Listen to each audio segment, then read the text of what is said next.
मेरे online digital platform पर आप सभी का हार्दिक स्वागत है। मेरा नाम प्रशांत।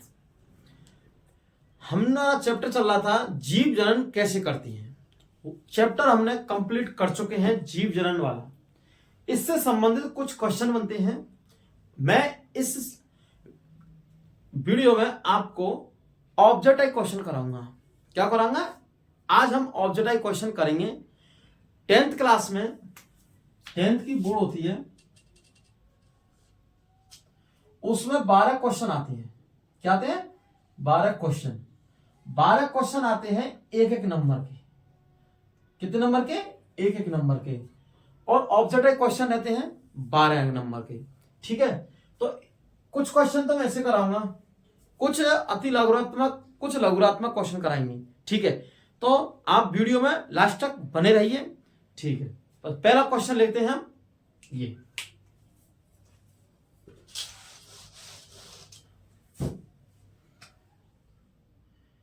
क्वेश्चन फर्स्ट हमारा,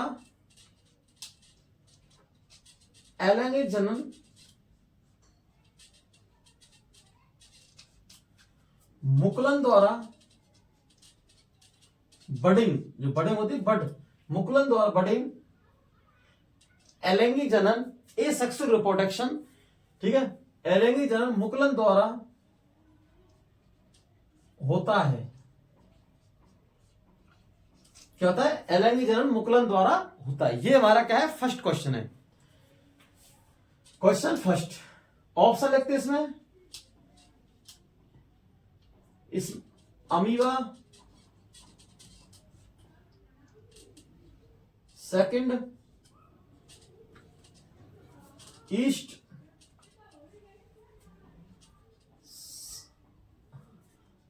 लेशमानिया,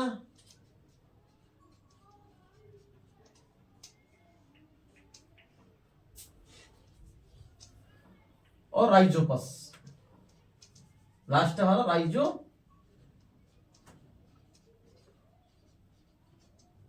जिसको ब्रेड बॉन्ड बोलते हैं। ठीक है, अमीबा, ईस्ट लेशमानिया और राइजोपस।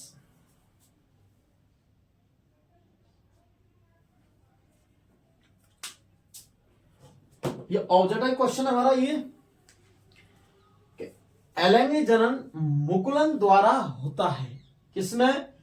अमीबा में। अमीबा में कौन सा होता है? द्वैव खंडन। क्या होता है? द्वैव खंडन। लेशमानिया में, लेशमानिया और राइजोपस। क्या है? राइजोपस। तो इनमें से ये है ईस्ट, तो इसका आंसर क्या होगा? ईस्ट। वह ईस्ट वाला क्या होगा? ईस्ट। ठीक है, नेक्स्ट क्वेश्चन लिखते हैं।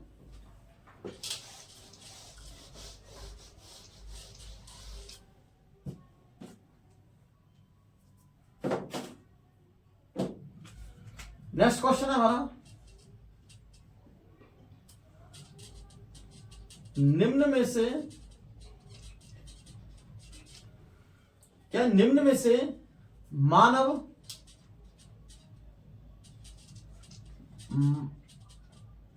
मादा जनन तंत्र का, मानव मादा जनन तंत्र का भाग नहीं है। जब भी आपको ऐसे क्वेश्चन आते हैं कि लास्ट तक पढ़ना है बिल्कुल, या यहां या नहीं यहां तक। इसमें कभी कभी क्या होता है, नहीं है और हां, इसमें अंतर पड़ता है कभी बच्चों से। तो आपको क्या करना है, इसमें सबसे पहले नर जनन तंत्र, इसमें लिखा निम्न में से मानव मादा जनन तंत्र का भाग नहीं है। क्या है? नहीं है, ये लिखना है। तो नेगेटिव वाला ये। ठीक है, तो इसमें पहला गर्भाशय,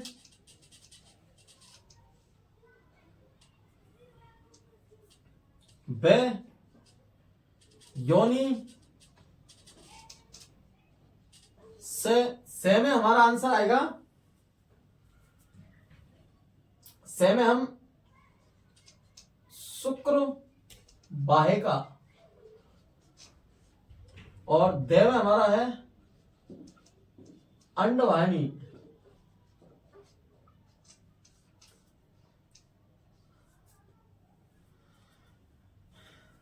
देखिए सोचिए कौन सा आंसर हो सकता है आपका।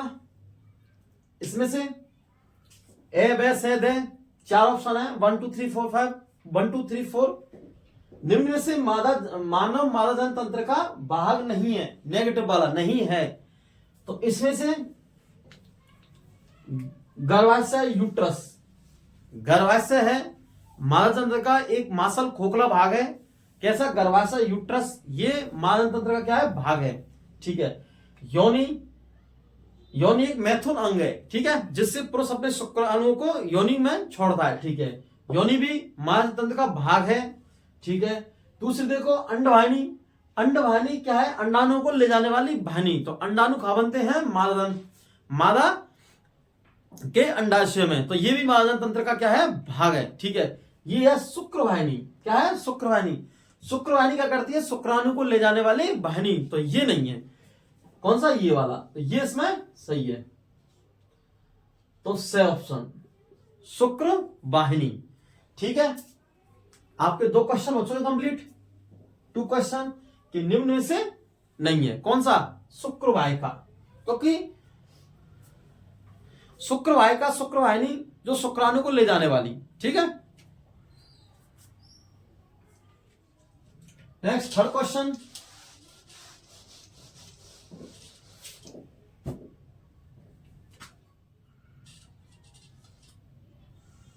क्वेश्चन थर्ड, क्वेश्चन थर्ड में क्या कह रहा है?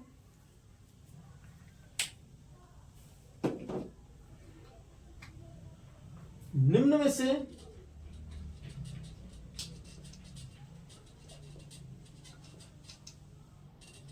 मानव, बस इसका उल्टा कर दिया, थोड़ा सा क्या कर दिया? उल्टा। मानव नर जनन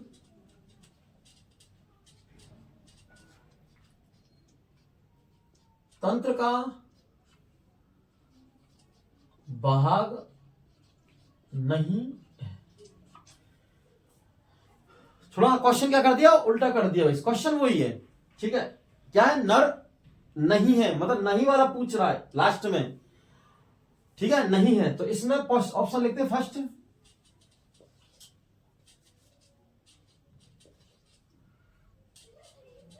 ब्रसन कोष,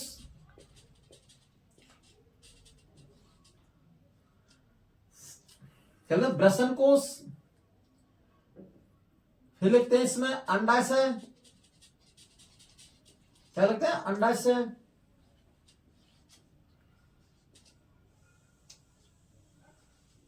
शुक्रवाहिनी, फिर इसमें दे, और दे में इसमें है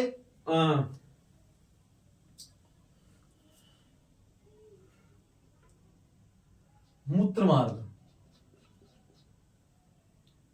मूत्र मार्ग, इस प्रकार।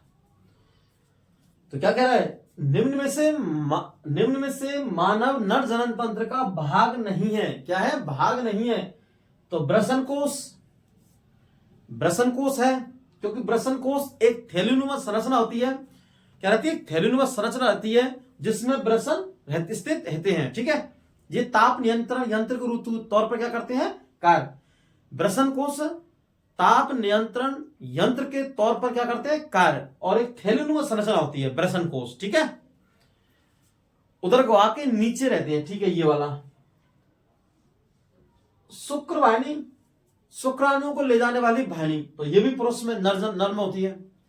मूत्र मार्ग, जिससे मूत्र बाहर निकालते हैं, मूत्र उत्सर्जन करते हैं, मूत्र मार्ग। ठीक है।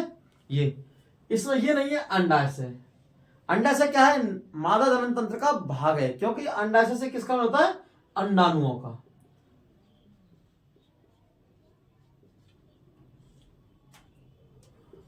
अंडाशय से अंडाणुओं क्या होता है? निर्माण होता है। किसका? अंडाशय से अंडाणुओं का। ठीक है। थर्ड क्वेश्चन हो गए हमारे। 3 क्वेश्चन कंप्लीट हो चुके हैं।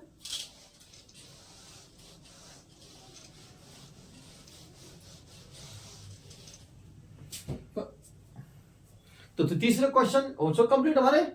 अब लेते हैं फोर्थ क्वेश्चन। फोर्थ क्वेश्चन, पराग कोश में स्थित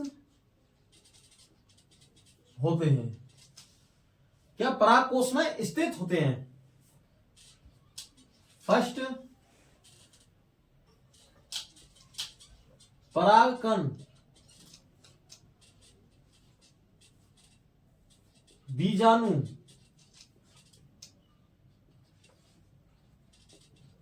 अंड और दे, इसमें पहला क्या है, परागकोश में स्थित होते हैं। क्या होते हैं, परागकोश में स्थित होते हैं। तो परागकण, बीजाणु, अंड, ठीक है, क्या है, अंड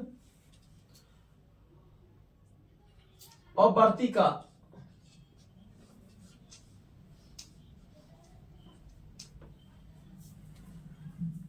तो देखिए, परागकोश में स्थित होते हैं, क्या रहते हैं, परागकोश में स्थित होते हैं। तो देखो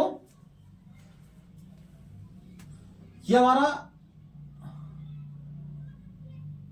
पुंकेसर है। क्या है ये, पुंकेसर। और ये कैसा होता है, नर जननांग। नर जननांग कैसा होता है, नर जननांग होता है। ये क्या होता है, पुंतंतु, जो तंतु बोलते हैं इसको, ये होता है परागकोश। और मैंने आपको बता रखा है कि परागकोश में क्या बनते हैं, परागकण। क्या बनते हैं, परागकण। तो परागकोश में परागकण बनते हैं। क्या बनते हैं, परागकण बनते हैं, परागकण, ठीक है। तो परागकोश में क्या बनते हैं, परागकण बनते हैं। तो ये क्या है, परागकोश में स्थित होते हैं। बीजाणु है नहीं है, अंड है नहीं है, वर्तिका। वर्तिका कैसा है, मादादान भाग है। कैसा, मादा मतलब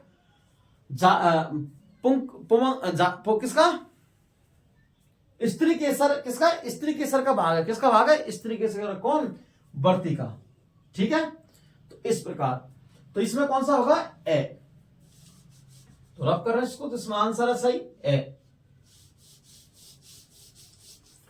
ठीक है। तो इस प्रकार से क्वेश्चन हो चुके हैं।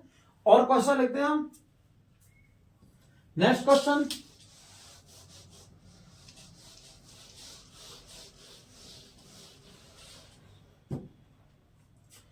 नेक्स्ट क्वेश्चन है हमारा,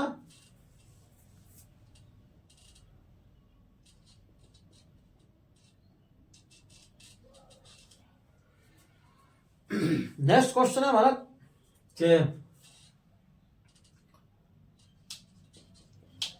पुष्प के मादा जननांग भाग है,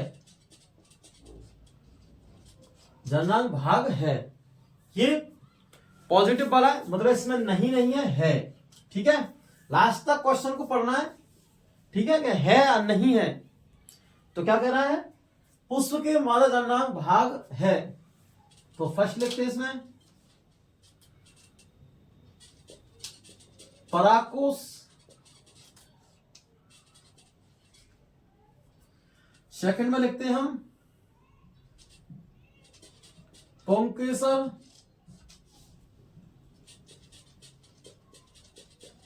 वर्तिकाग्र और द में तंतु, तंतु, ठीक है। तो हमारे ये क्वेश्चन क्या कह रहा है, पुष्प के मादा जननांग भाग है। क्या है, पुष्प के मादा जननांग भाग है, मतलब पुष्प के क्या है, मादन भाग है। तो फर्स्ट देखते हैं परागकोश। परागकोश में क्या बनते हैं, परागकण। ये भी नहीं है, तो ये गलत, ठीक है। दूसरा पुंकेसर, पुंकेसर कैसा है, नर भाग है, नर जननांग है, तो ये भी गलत। तंतु, जो परागकोश को परागकोश के नीचे तंतु में संरच आती है, उसका कहते हैं पुंतंतु, तो ये भी नहीं है। और ये भी कैसा है, नर जननांग भाग है। वर्तिकाग्र, वर्तिया होती है मादा जननांग भाग। वर्तिया पे क्या होती है, पराग अंकुरण क्रिया। क्या होती है, वर्तिकाग्र पर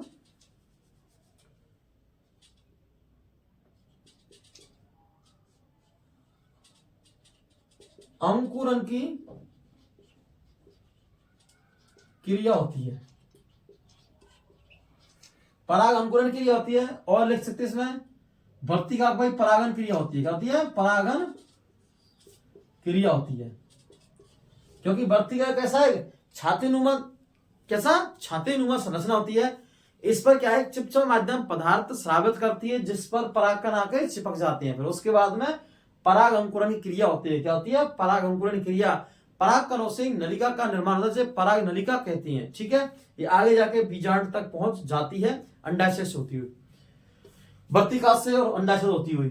ठीक है, ये हमारा हो गया clear. Next question,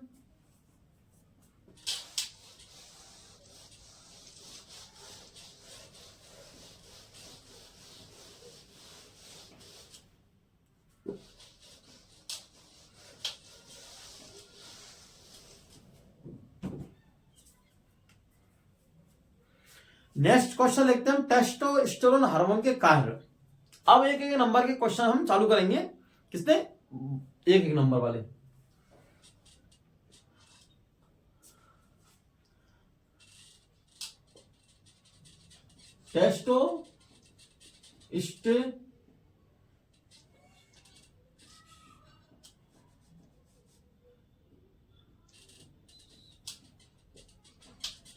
testosterone hormone के कार्य।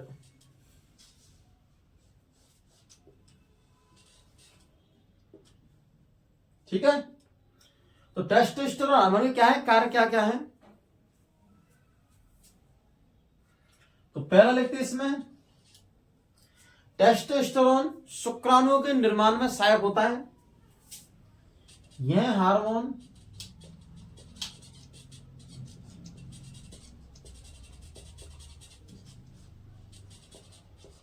शुक्राणुओं के निर्माण में सहायक होता है। यह हार्मोन शुक्राणुओं के निर्माण में क्या होता है, सहायक होता है। क्या होता है, यह हार्मोन शुक्राणुओं के निर्माण में सहायक होता है, पहला पॉइंट। दूसरा,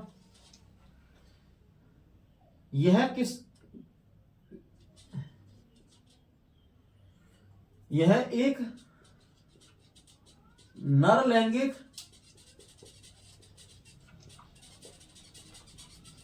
हार्मोन है। क्या, एक नर लैंगिक हार्मोन है। कैसा हार्मोन है, नर लैंगिक हार्मोन है। यह जनन परिपक्वता को दर्शाता है। जनन परिपक्वता किसको दर्शाता है, जनन परिपक्वता को दर्शाता है। ठीक है, यह एक नर लैंगिक हार्मोन है, जनन परिपक्वता को क्या करता है, दर्शाता है। ठीक है, ये एक हो गया। यह इस हार्मोन से,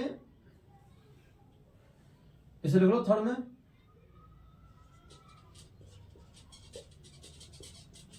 इस हार्मोन से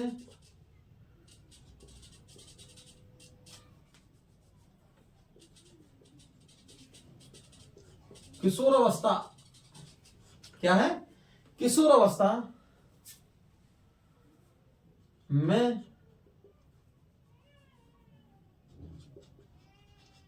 काफी परिवर्तन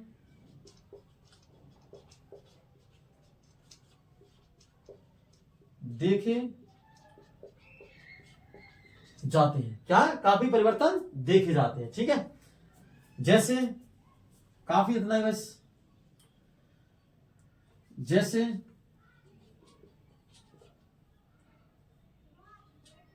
दाढ़ी मूंछ का आना,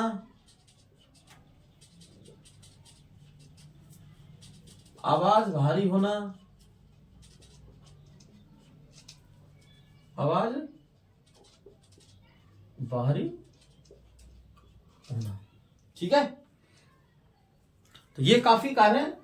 वैसे लिखने को तो हमें एक ही लिखना पड़ता है कि शुक्राणु निर्माण में सहायक होता है, लेकिन मैंने दो भी और लिखा दी। जैसे आपसे किसी को, कई बच्चे क्या करते हैं, भूल जाते हैं, कंफ्यूज जाते हैं कौन सा लिखना है, तो आप इनको भी लिखा। तो यह नर लैंगिक हार्मोन है, जनन परिपक्वता में को दर्शाता है। इस हार्मोन से किशोर अवस्था में काफी सॉरी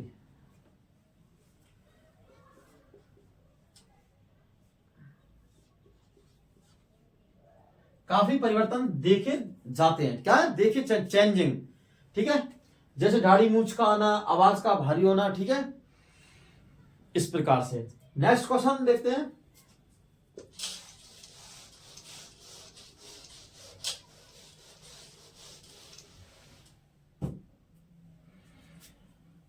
नेक्स्ट क्वेश्चन है, एक कोष के जीवों के क्या लिखे हैं? उदाहरण, ठीक है।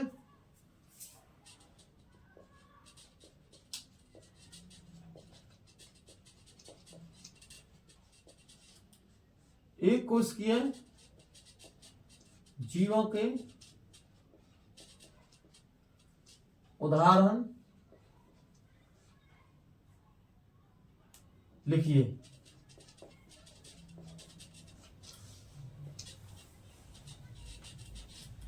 तो एक कोष के जीवों को उदाहरण है, मैं लिखवा रखा है। एक कोष जीव में अमीबा, क्या है? अमीबा, पैरामीशिया, युगलिना, क्लेमाइडो, मोनास, एंट अमीबा, हिस्टोलाइटिका, ठीक है। तो इसमें लिख सकते हैं अमीबा, युगलिना,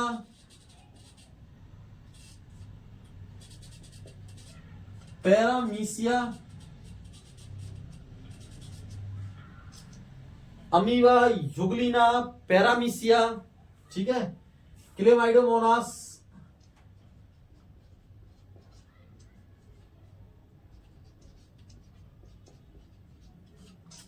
आदि, ठीक है। काफी नहीं, अमीबा, युगलिना, पैरामीशिया, क्लेमाइडोमोनास। तो ये कैसे होगा? एक कोष के जीवों के उदाहरण। नेक्स्ट क्वेश्चन आता है कि बहुकोष के जीवों को उदाहरण लिखिए। बहुकोष की है जीवों के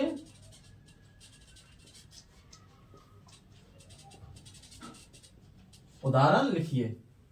क्या है? बहुकोषीय जीवों के उदाहरण लिखिए। तो इसमें बहुकोषीय जीवों को उदाहरण लिखेंगे हम मनुष्य, गाय, बकरी, कुत्ता आदि है। काफी है। तो अब आपको स्पष्ट हो चुका है एक कोष के और बहुकोष के जीवों के उदाहरण। तो एक कोष के जीवों के उदाहरण कौन कौन से हैं? अमीबा, युगलिना, पैरामीशिया, क्लेमाइडोमोनास आदि। बहुकोष के जीवों के में मनुष्य, गाय, बकरी और कुत्ता, ठीक है।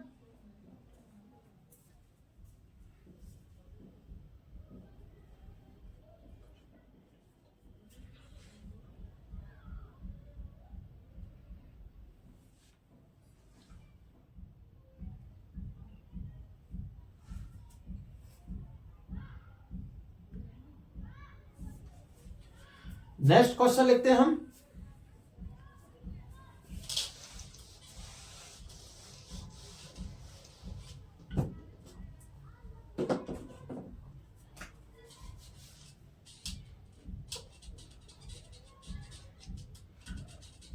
गर्भरोधन युक्तियों को अपनाने के क्या कारण हो सकते हैं?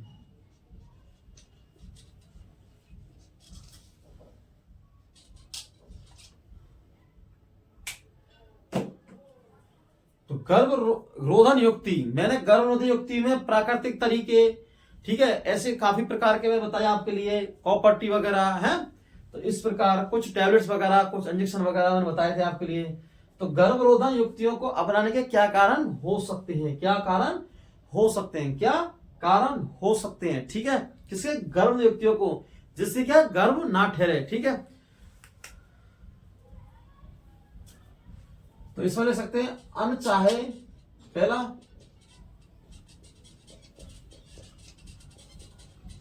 गर्भधारण से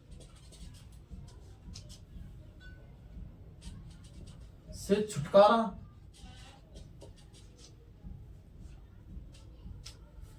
अनचाहे गर्भधारण से क्या है? छुटकारा मिलना।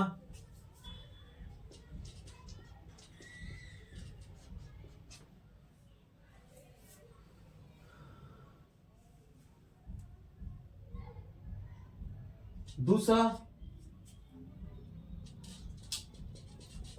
लैंगिक संचरण रोग जैसे लैंगिक संचरण रोग जैसे HIV, एड्स, गोनेरिया, सिफिलिस,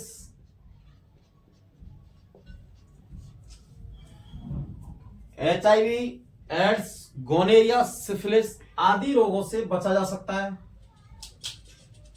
आदि रोगों से बचा जा सकता है। ठीक है, क्या कह रहा है? अनचाहे गर्भधारण से छुटकारा मिलना। ठीक है, ठीक। दूसरा लैंगिक संचरण रोग जैसे HIV, एड्स, गोनेरिया, सिफिलिस आदि रोगों से बचा जा सकता है। ठीक है, आदि ये जीवाणुजनित और विषाणुजनित रोग होते हैं। ठीक है, जीवाणुजनित में गोनेरिया, सिफिलिस, ठीक है, और विषाणु वायरस जनित में HIV और एड्स तो आदि रोगों से हैं। ठीक है, दूसरा बच्चों के बीच, तो ये भी फायदा है, बच्चों के बीच उपयुक्त अंतराल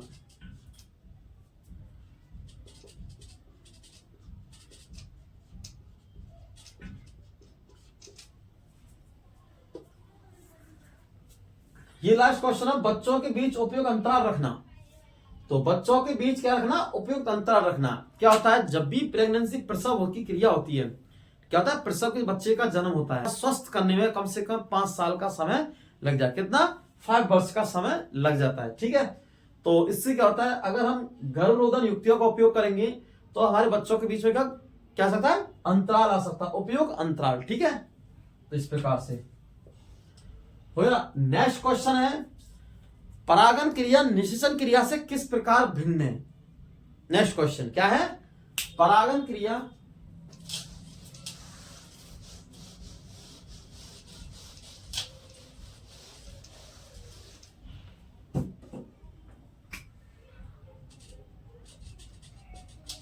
परागन क्रिया निषेचन क्रिया से, परागन क्रिया निषेचन से किस प्रकार भिन्न है? लेट मी आंसर है। आइए, मैंने आपके लिए परागन क्रिया पढ़ाई है और निषेचन भी पढ़ाया है। ये दोनों किस प्रकार भिन्न है? सबसे पहले तो इनमें एक डिफरेंस तो ये है कि ये परागन क्रिया पुष्पों में होती है। कहां होती है? पुष्पों में। और ये कहां होती है? जंतुओं में। तो पहला पॉइंट लिखते हैं, परागन क्रिया पुष्पों में होती है, जबकि निषेचन क्रिया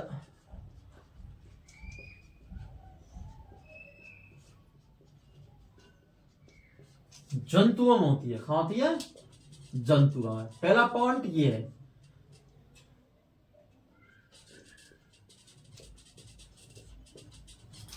तो परागन क्रिया कहां होती है? पुष्पों में। कहां पर होती है? पुष्पों में। जबकि निषेचन क्रिया कहां होती है? जंतुओं में। कहां होती है? जंतुओं में होती है। ठीक है, तो परागन क्रिया पुष्पों में होती है, जबकि निषेचन क्रिया कहां होती है? जंतुओं में। पहला अंतर तो ये है फर्स्ट। सेकंड लिखते हैं हम, परागन क्रिया में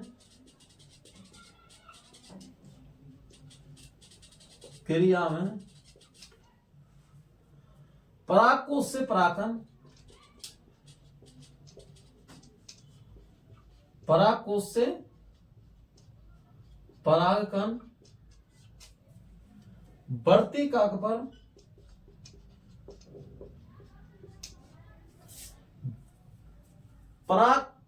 परागन क्रिया में परागकोश से परागकण, ये दो शब्द आते हैं। ये बच्चों को बहुत डाउटफुल करते हैं। ये कभी कभी ऐसा लगता है कि जैसे ये दोनों सेम वर्ड्स हैं, लेकिन आप दोनों का मीन्स समझना। परागन क्रिया तो क्रिया का नाम है। क्या है? क्रिया का नाम है। और जिस क्रिया में भाग लेता है कौन? परागकण। और परागकण खवनता है परागकोश में, खवनता है परागकोश में। ये चीज कभी आपसे गलत नहीं होनी चाहिए। ठीक है, दैट क्लियर्स। तो परागन क्रिया में परागकोश से परागकण वर्तिकाग्र पर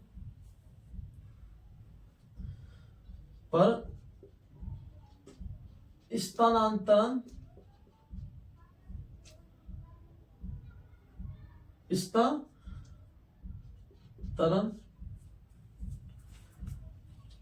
हो जाते हैं। क्या? स्थानांतरण हो जाते हैं। कहां पर? वर्तिकाग्र पर स्थानांतरण हो जाते हैं। इस क्रिया को हम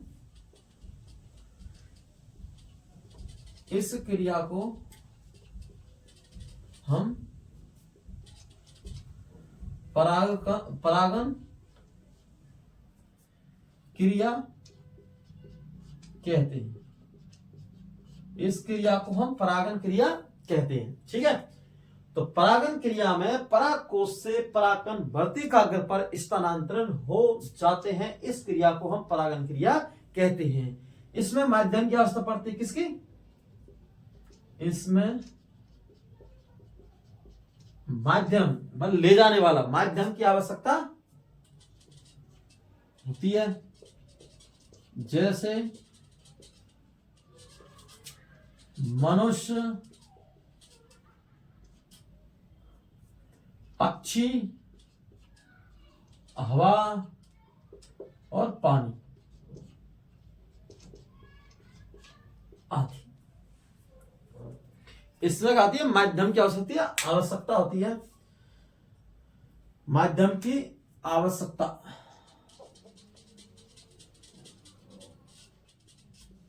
क्या होती है? आवश्यकता होती है। इसमें माध्यम क्या होती है? आवश्यकता होती है। जैसे मनुष्य, वायु, हवा। ठीक है, इस प्रकार। जबकि निषेचन में लिखते हैं, जबकि निषेचन में क्या है? जबकि निषेचन में, किसमें? जबकि निषेचन में, जबकि निषेचन में नर का शुक्राणु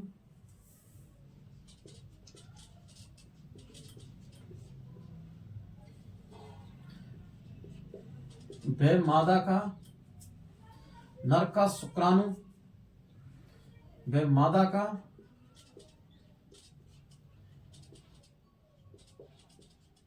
अंडाणु दोनों मिलकर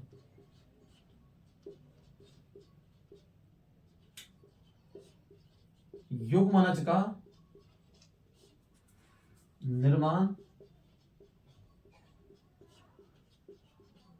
करती है। करते हैं, युग्मनज का निर्माण करते हैं। यह प्रक्रिया मादा के अंडवाहिनी में संपन्न होती है। कहाँ होती है? मादा के अंडवाहिनी में संपन्न होती है। तो डिफरेंट दोनों में इस प्रकार है। परागन क्रिया निषेचन से किस प्रकार भिन्न है। ठीक है, तो ये तो सबसे पहले तो परागन क्रिया पुष्पों में होती है, जबकि निषेचन क्रिया जंतुओं में होती है। सबसे पहला पॉइंट, परागन क्रिया में परागकोश से परागन वर्तिकाग्र पर स्थानांतरण हो जाते हैं। इस क्रिया को हम परागन क्रिया कहते हैं। इसमें माध्यम की क्या पड़ती है? आवश्यकता। जैसे मनुष्य, पक्षी, हवा, पानी द्वारा। ठीक है, जबकि निषेचन में नर का शुक्राणु, मादा का अंडाणु दोनों मिलकर युग्मनज का निर्माण करते हैं। क्या करते हैं? दोनों मिलकर युग्मनज का निर्माण करते हैं। यह प्रक्रिया मादा के अंडवाहिनी में संपन्न होती है। ठीक है, नेक्स्ट क्वेश्चन चलते हैं।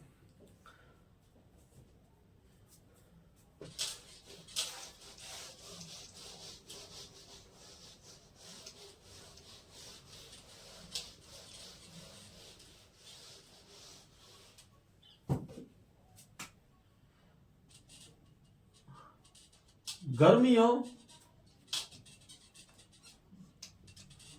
के समय क्या है, गर्मियों के समय क्या कह रहा है, गर्मियों के समय वृषण कोष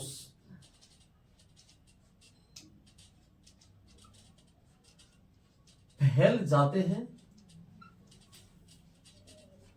या फिर उदर गुहा से, उदर गुहा में, क्वेश्चन को लिखो, उदर गुहा में, उदर गुहा में नीचे की ओर, उदर गुहा में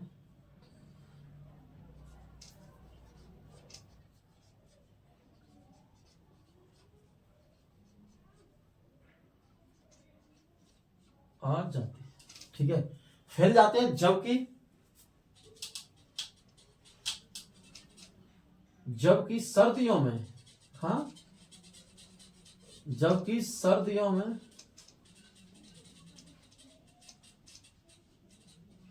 वृषण कोष सिकुड़, जबकि वृषण कोष सिकुड़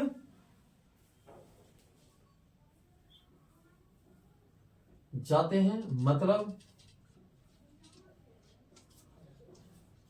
उधर गुहा की ओर चले जाते हैं। मैंने आपको क्वेश्चन दोनों भाषा में लिखा दिया है, क्वेश्चन बड़ा थोड़ा हो गया, थोड़ा सा नहीं, लेकिन दोनों भाषा में, जिससे आपको समझ में क्या कह रहा है, गर्मियों के समय वृषण कोष फैल जाते हैं, ठीक है, क्या वृषण कोष फैल जाते हैं, वृषण नहीं, वृषण कोष, मतलब उदर गुहा में नीचे की ओर आ जाते हैं, उदर गुहा में नीचे की ओर आ जाते हैं, ठीक है, जबकि सर्दियों में वृषण को सिकुड़ जाते हैं, क्या होते हैं, सिकुड़ जाते हैं, मतलब उदर गुहा की ओर चले जाते हैं, ऊपर की ओर, ऐसा क्यों, ठीक है, चले जाते हैं, लिखते हैं और क्वेश्चन करते हैं, ऐसा क्यों होता है समझाइए, ऐसा क्यों होता है समझाइए, ऐसा क्यों होता है ऐसा क्यों होता है समझाइए, ठीक है, तो लिखते हैं इसमें आंसर,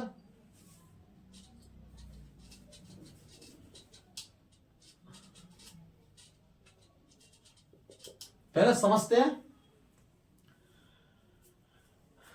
वृषण कोषों में शुक्राणुओं को निर्माण के लिए, किसके लिए, शुक्राणुओं को निर्माण के लिए 33 से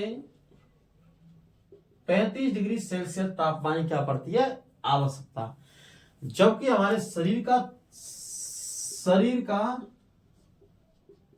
तापमान होता है 37 डिग्री, कितना, 37 डिग्री सेल्सियस, तो वृषण को, मतलब वृषण को शुक्राणु निर्माण के लिए शरीर के 2 या 3 डिग्री कम तापमान क्या पड़ती है, आवश्यकता है, क्या पड़ती है, 2 या 3 डिग्री तापमान क्या पड़ती है, आवश्यक, शरीर से, कितने, शरीर से, तो जब क्या होता है, जब बाहर का वातावरण, जैसे गर्मियों के समय, तो टेम्परेचर क्या रहता है, अधिक, क्या रहता है, अधिक, तो ये क्या करते हैं, वृषण कोष उदर गुहा में नीचे की ओर आ जाते हैं, क्या आते हैं, उदर गुहा में नीचे की ओर आते हैं, मतलब फैल जाते हैं, क्योंकि बाहर के टेम्परेचर पर ही उनका शुक्राणुओं का निर्माण क्रिया संपन्न हो जाती है, लेकिन सर्दियों के समय क्या होते हैं, सर्दियों के समय बाहर का तापमान या बाहर का टेम्परेचर होता है कम, क्या होता है, कम, जिससे इतना कम होता है कि उनको शुक्राणु को निर्माण करने के लिए आवश्यक टेम्परेचर नहीं होता है, ठीक है, ये क्या करते हैं, उस समय वृषण को शुक्राणु निर्माण के लिए 33 से 35 डिग्री टेम्परेचर की आवश्यकता होती है, कितनी होती है, 33 से 35 डिग्री टेम्परेचर की, तो जे हमारे उदर गुहा में की ओर सिकुड़ जाते हैं, उदर गुहा की ओर चले जाते हैं, जिससे क्या होता है कि जिससे इनको शुक्राणु निर्माण करने के लिए उपयुक्त तापमान या फिर उपयुक्त टेम्परेचर मिल जाता है, इनके अकॉर्डिंग अनुसार, ठीक है, हो गया, इसको हम लिखते हैं आंसर।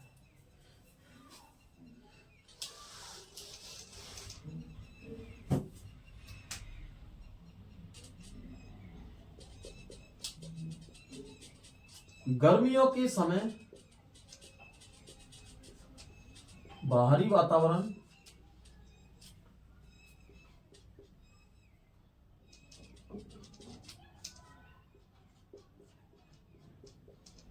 बाहरी वातावरण का तापमान कम होता है, वो कम नहीं, भारी वातावरण का तापमान अधिक होता है, अधिक होता है मतलब 45, 45, 43, 48 इतना पहुंच जाता कम से कम, 48, 47, 38, 32 इतना है। तो बाहरी वातावरण अधिक होता है, इसलिए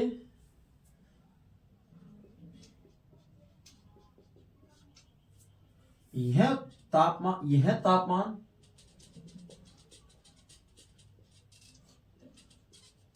शुक्राणुओं को, यह तापमान वृषण में शुक्राणु निर्माण के लिए, यह तापमान वृषण में शुक्राणुओं के निर्माण के लिए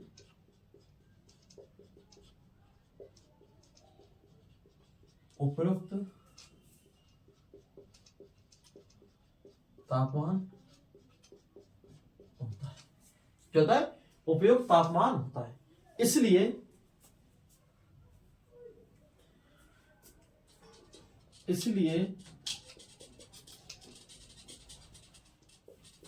वृषण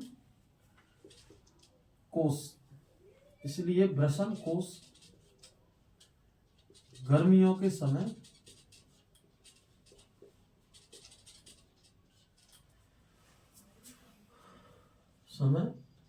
उधर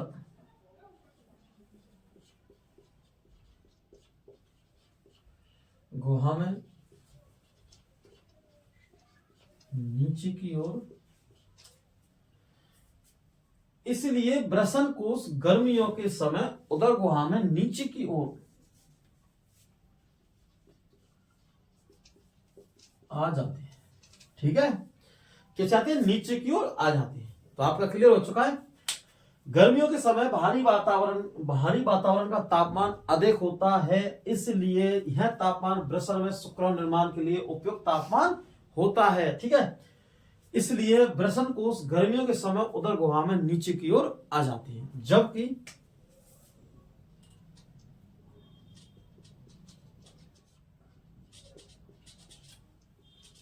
जबकि सर्दियों के समय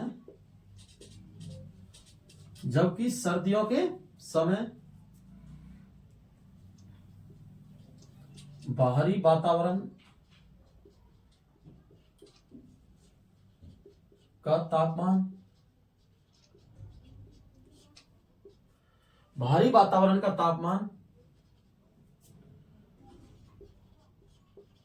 कम हो जाता है, जबकि सर्दियों के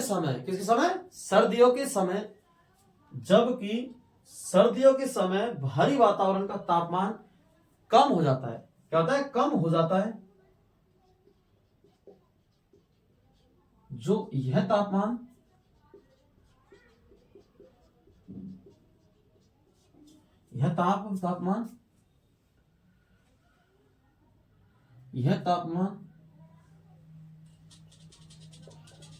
वृषण में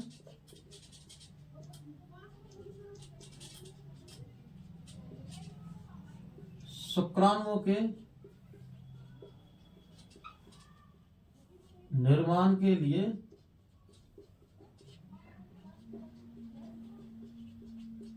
उपयुक्त नहीं होता है। वृषण में शुक्राणु निर्माण के लिए उपयुक्त नहीं होता है, इसलिए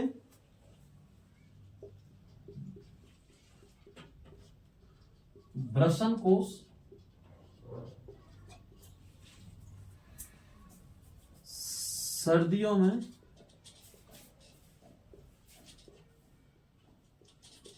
उधर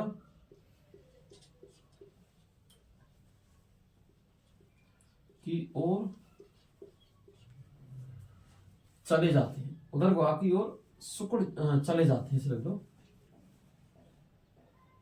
उदर गुहा की ओर चले जाते हैं। ठीक है, और के लिए उदर गुहा की तरफ चले की ओर चले जाते हैं।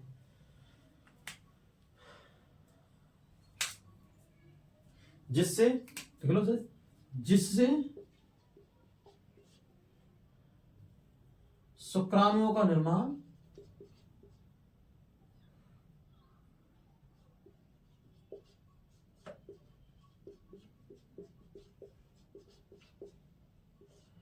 शुक्राणु का निर्माण हो जाता है। ओके, तो ये क्वेश्चन कंप्लीट हो चुका है। क्वेश्चन आपका थोड़ा बड़ा हो गया, लेकिन सिंपल है क्वेश्चन, दो भाषा में लिखा है मैंने। तो गर्मियों के समय वृषण कोश फैल जाते हैं, उदर गुहा में, मतलब नीचे की ओर आ जाते हैं। ठीक है, जबकि सर्दियों में वृषण को सिकुड़ जाते हैं, मतलब उदर गुहा की ओर चले जाते हैं, ऊपर की ओर। ऐसा क्यों? ऐसा इसलिए क्योंकि गर्मियों के समय भारी वातावरण का तापमान अधिक होता है, इसलिए यह तापमान वृषण में शुक्राणु निर्माण के लिए उपयुक्त तापमान होता है। ठीक है ना, उपयुक्त तापमान होता है, इसलिए वृषण कोश गर्मियों के समय उदर गुहा में नीचे की ओर आ जाते हैं। कैसे आते हैं? नीचे की ओर आ जाते हैं। ठीक है, दूसरा, जबकि सर्दियों के समय, किस समय? जबकि सर्दियों के समय, किस समय? सर्दियों के समय भारी वातावरण, क्या भारी वातावरण कम का तापमान क्या रहता है? कम। तो भारी वातावरण तापमान का कम हो जाता है, यह तापमान वृषण में शुक्राणु निर्माण के लिए उपयुक्त नहीं है, क्योंकि वृषण का तापमान कितना? 33 से 35 डिग्री। ठीक है, नहीं होता है, इसलिए वृषण कोश क्या है? वृषण कोश सर्दियों में उदर गुहा की ओर चले जाते हैं, जिससे शुक्राणु का निर्माण हो जाता है। इसमें लिख दो, वृषण कोश का तापमान 33 से 35 डिग्री सेल्सियस होता है। ठीक है, कितना? 33 से 35 डिग्री सेल्सियस। तो मिलते हैं फिर नेक्स्ट वीडियो में।